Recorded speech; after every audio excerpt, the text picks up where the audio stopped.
continuing on with John 3:22. After these things came Jesus and his disciples into the land of Judea, and there he tarried with them and baptized. This is what I was talking about. This all has to come before any of those mentions in Matthew, Mark, or Luke, because and John also was baptizing in Aenon near to Salem, for John was not yet cast into prison.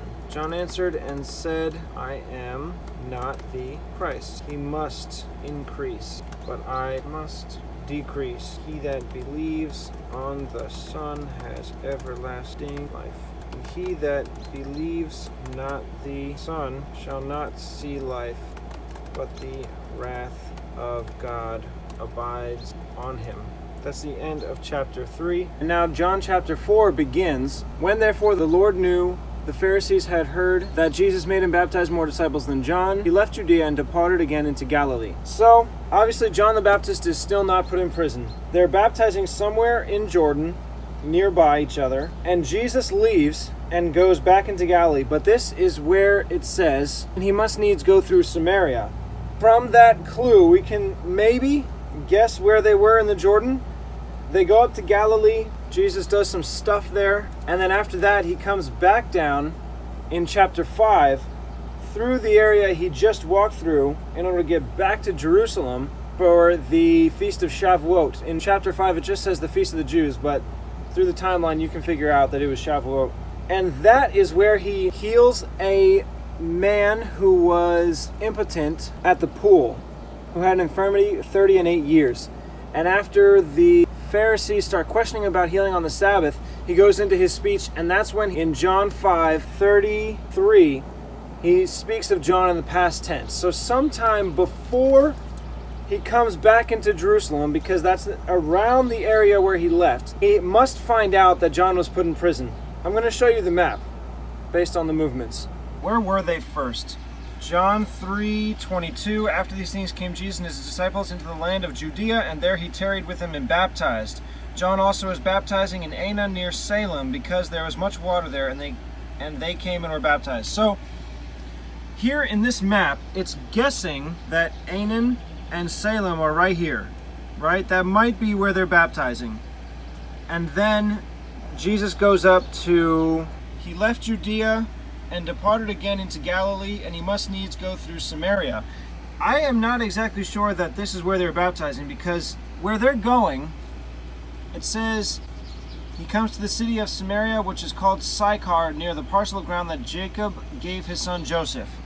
This is where they're guessing that Sychar is. And again, it's still a guess. They got the question mark there, but I don't think that Jesus and his disciples would leave from here, pass through Samaria, Sychar, in order to get to Galilee, right? So I'm thinking they might have been baptizing somewhere farther south, somewhere around here, in order to pass through Samaria, through Sychar, to get to Galilee. It doesn't really matter, but the point is, this is where they're baptizing, right? Somewhere around here, south of Sychar. So when Jesus leaves, he goes through here, meets that woman, goes up to Galilee, comes back down for that Feast of the Jews, or Shavuot, to Jerusalem, and that's where he heals the man who is lame, impotent for, 38 years? And that's where he gives a speech speaking about John in the past tense, which means that sometime after he leaves, sometime during his trip through Sychar to Galilee, and then back down to Judea, to Jerusalem, sometime during that trip is when I have to put the portion of Luke where it mentions that John the Baptist put in prison. Luke 3:19. Here, the Tetrarch, having been reproved by Johanan, John, for taking Herodias his brother Philip's wife, and other evils which Herod had done, then added this infraction on top of everything else, he shut up Johanan in prison. John. Michael Rood puts that immediately before John 5:15, which not only is Jesus already shown up in Jerusalem for the Feast of the Jews, Shavuot, but also he actually heals this guy already, the story, and then he's answering the rebuke, and he's saying to them this is the speech. It begins here, continues on into John 5:33, and he mentions you sent to John. This is what I'm talking about. He mentions John in past tense. But that would be after he leaves somewhere around Jordan, goes through Samaria, comes up to Galilee, and then comes all the way back to Judea to mention that John was put in prison. And it was sometime during that, but it probably wasn't immediately before Jesus showed up in Jerusalem. It was probably during that trip. So because of that, I don't actually want to put that verse, Luke 3:19, right there, when Jesus is already in Jerusalem. I want to put it sometime before. Sometime that he's in Samaria, speaking with the woman who was with 5 men, or had 5 husbands, and was currently with the man who was not her husband. Or sometime that he tarried with them 2 days. After 2 days he departed there and went into Galilee. When he came into the Galileans received him, having seen all the things he did in Jerusalem at the feast. Then he went into Cana, and he healed the nobleman's son in Capernaum. He's going from possibly around here up to Cana, and then Capernaum, and then back down to Jerusalem. Sometime around here, right? During his journey away from Jerusalem is probably when John the Baptist was put in prison. So, I feel that a good time to put that verse, mentioning, by the way, in Luke, John the Baptist was put in prison, a perfect place would be right after it's mentioning that Jesus did this miracle in Galilee. I'm thinking right about here, at the end of chapter 4. He does this miracle. The woman said to him, "Sir, come down before my child dies," which is come down to Capernaum. It was at the same hour that Jesus said to him, "Your son lives." Last verse, this is again the second miracle that Jesus did when he was come out of Judea into Galilee. I think at the end of this verse, just before chapter 5, might be the perfect place to put it, because after this, chapter 5 begins, there was the feast of the Jews, and Jesus went up to Jerusalem. So Jesus is still in Galilee, and then he goes into Jerusalem. And like I said, we're not exactly sure when during this time John the Baptist was put in prison, but it was probably before Jesus showed up in Jerusalem.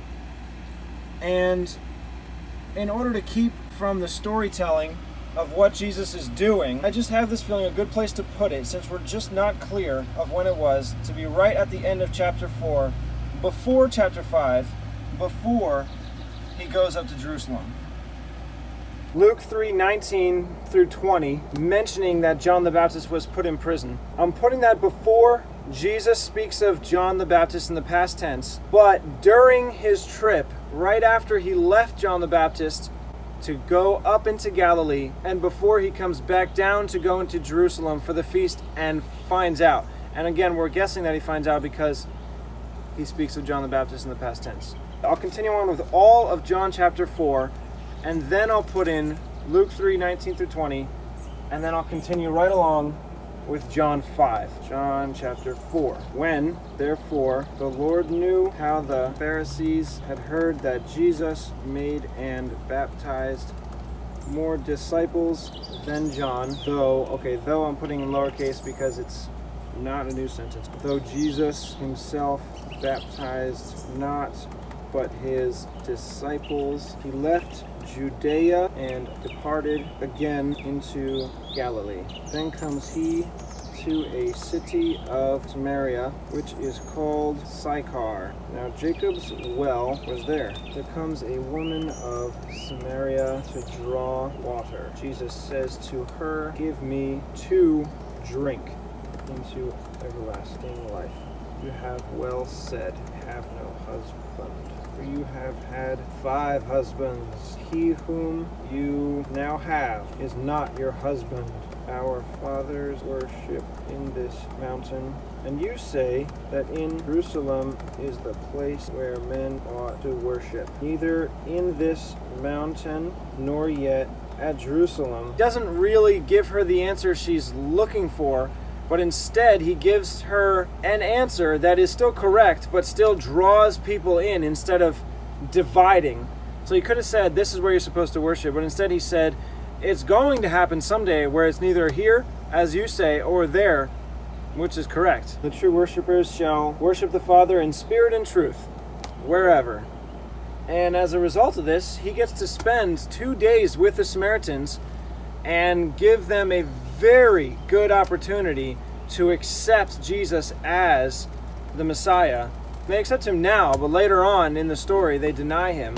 God is a spirit, and they that worship him must worship him in spirit and in truth. Messiah, I that speak to you am he. And he abode there 2 days. I heard that he spent 2 days there because a day is as 1,000 years with the Lord.